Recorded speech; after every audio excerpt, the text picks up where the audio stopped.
just wanted to run down, talk about a couple things, in this reality show confessional by my music and my shoes.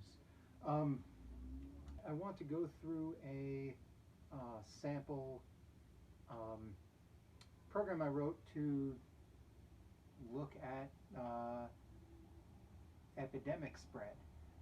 So looking at something that's pretty aggressive in transmitting between people, and also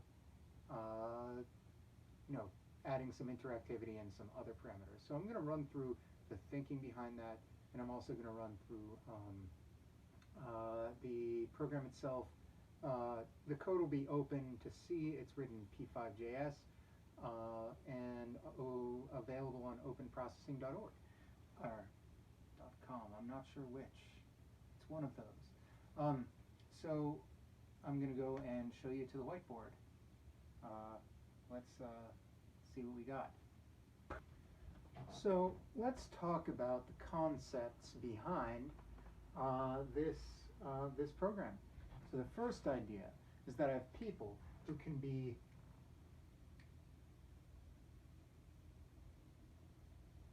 healthy,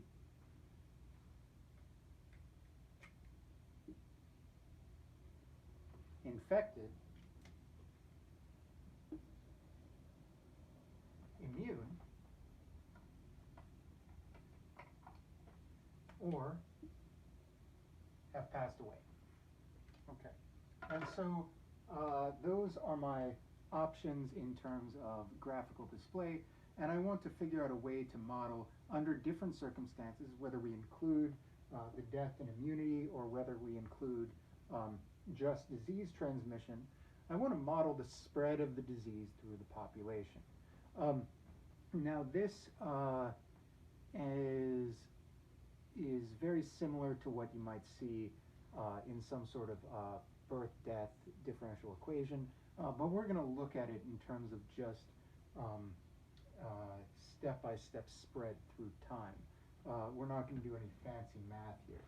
If you're close enough, if you're within a predefined radius, this disease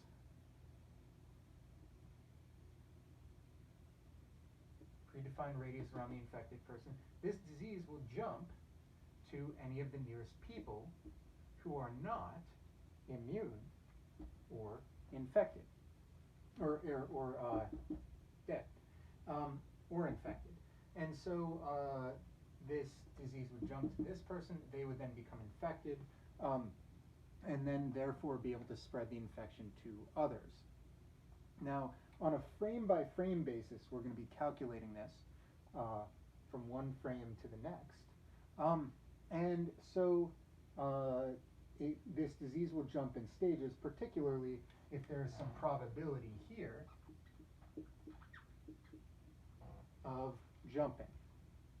Okay, and this is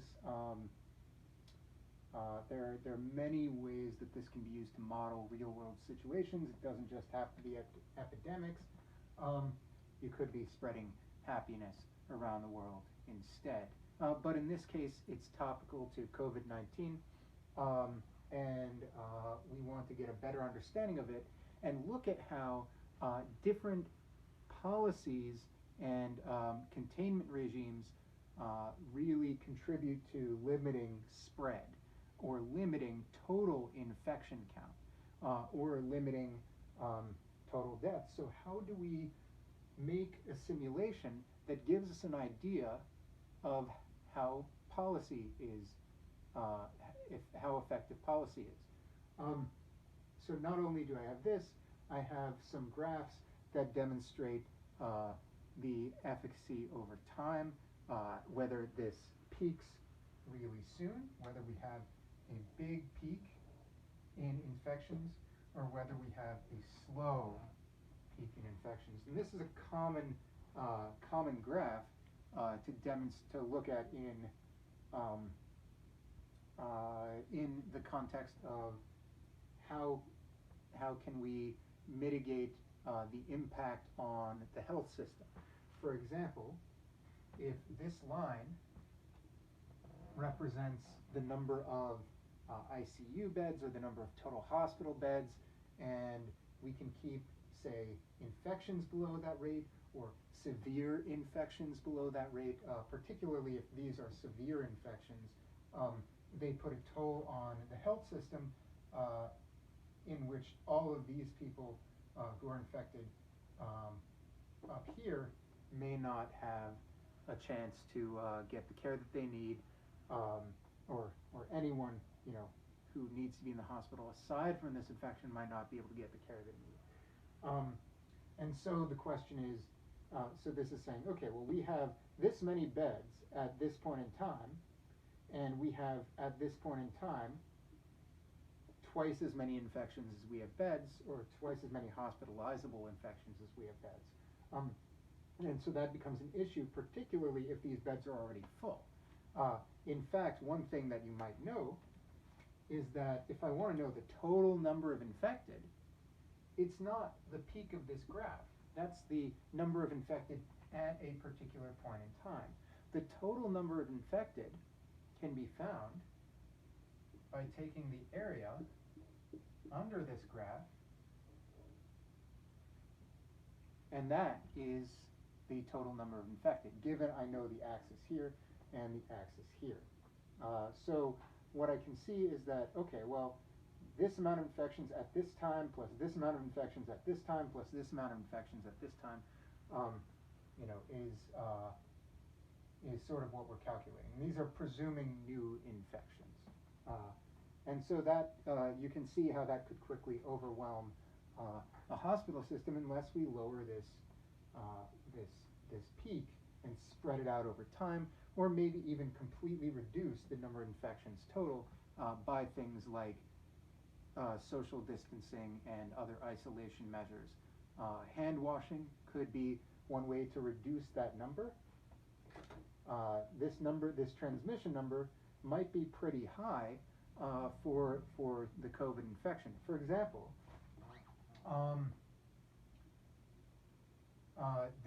this infection, COVID, has something like a 2.2 reproduction rate, meaning for every infection, 2.2 other people get infected, and that's a lot. That's saying that it doubles or goes at a really fast rate through the population, and we see an exponential increase. And if we decrease this transmission rate, maybe this number goes down.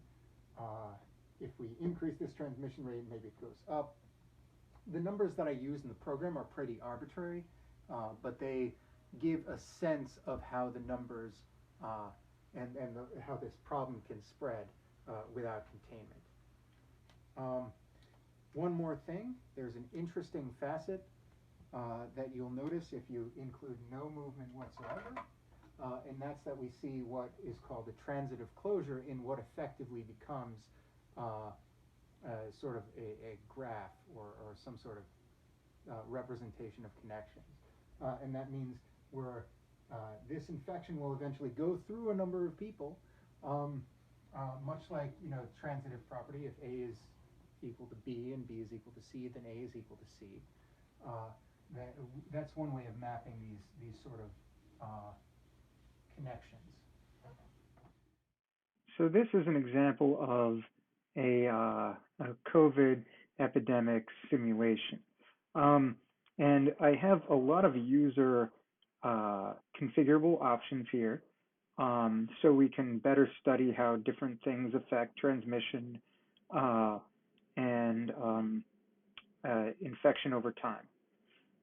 So I have the ability to reset the population by clicking a button. We can turn several options on. We'll save those for later. We'll have a graph that shows up in the bottom down here. And I can change transmission probability, population movement rate. Let's start at 0. And infection radius, which you can think of as how far your sneeze goes when you sneeze to infect other people. You could also think of this as, okay, well, I've touched all the things within a 25-foot radius and I've left some virus on the surface, so and then someone comes and touches that as well, and then they get infected. But it's all based on the transmission probability, which you can set to be low or high and see how that changes things. So we'll start off by pressing space to engage this simulation. And we see that we have one infected person, and they're actually not within 25 of anyone right now, and so no one gets infected. They sort of just stay there. If I increase the infection radius to say 47, then I quickly see some spread. And this spread is going to everyone within that 46 radius here, given a particular transmission probability. And the question is, well, when will this stop? When will the spread stop? It'll stop when we reach this transitive closure condition, i.e. nothing is within 46 of any other infected person. And 46 is actually pretty big here. So it may be that we don't get any, that person there probably won't be infected. But that's about it. Maybe these people up here won't, these people up here won't. So we have pockets of people who don't get infected, but everyone else slowly does. And this is with no movement, but a high infection radius. And so you can see that we get this sort of interesting increase, and that's dependent on this transmission probability here, which is pretty low. Okay, so we found all these people over here are sort of separated.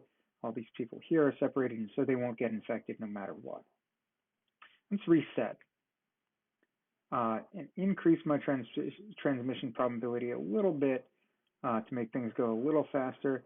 Increase my movement rate to say, I don't know, something like 2. We'll decrease the infection radius, and we'll try again. Is everyone moving around, and we get a transmission that happens really quickly. You can see this exponential curve building here, but then it quickly turns into, as you can see, this logistic curve, which 3 Blue 1 Brown has done a beautiful video discussing logistic curves, but we see this curve here where eventually everyone gets infected because there's a bunch of movement going on, but that rate slows down as there are fewer and fewer uninfected people. And so there's a lot of very pretty math going on behind the scenes here. Not in my program, just as a consequence of how this transmission is set up. Okay, let's reset again. Let's introduce immunity and see what happens. So I'm going to keep the same parameters here, but we're going to introduce immunity and see how that red curve changes, if it does at all.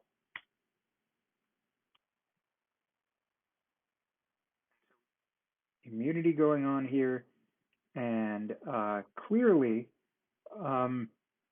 over time, the people who are infected become immune, and clearly we actually get this interesting peak here where things slow down significantly, and we start to get a reduction in infection rates. And this is a curve that you might see, in the real world, where we get this decrease in uninfected, doesn't go to 0, because we actually have this herd immunity here. We won't be getting much infection outside of what we have right now. And this is also a great demonstration of vaccines and the effectiveness of vaccines in the population.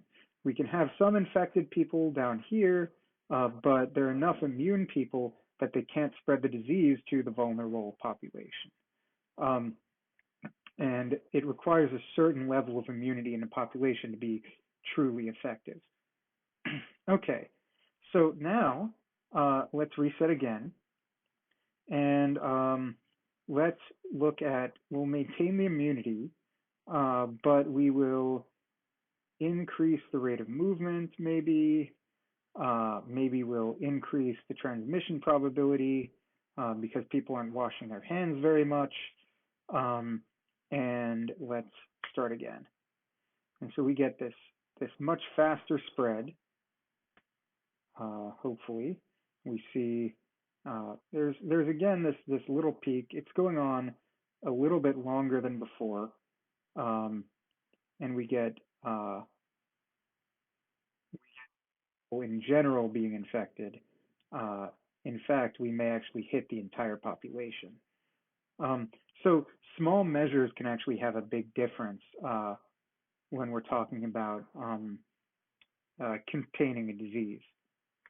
Let's try again, maybe a much higher probability, maybe a much bigger movement rate.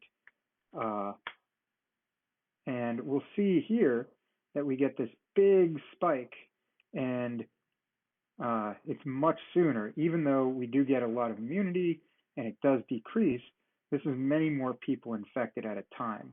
And then we're getting the secondary spike here. And so this is a good demonstration that, hey, maybe we want to control things a little bit just to reduce the severity. You also have the option of turning on death, but we will, and we'll quickly look at that. What does that look like? Well, there's a certain probability of death over time, and that those are not carriers. They don't affect anyone. They don't have immunity, but we can see how the death rate may change depending on different factors.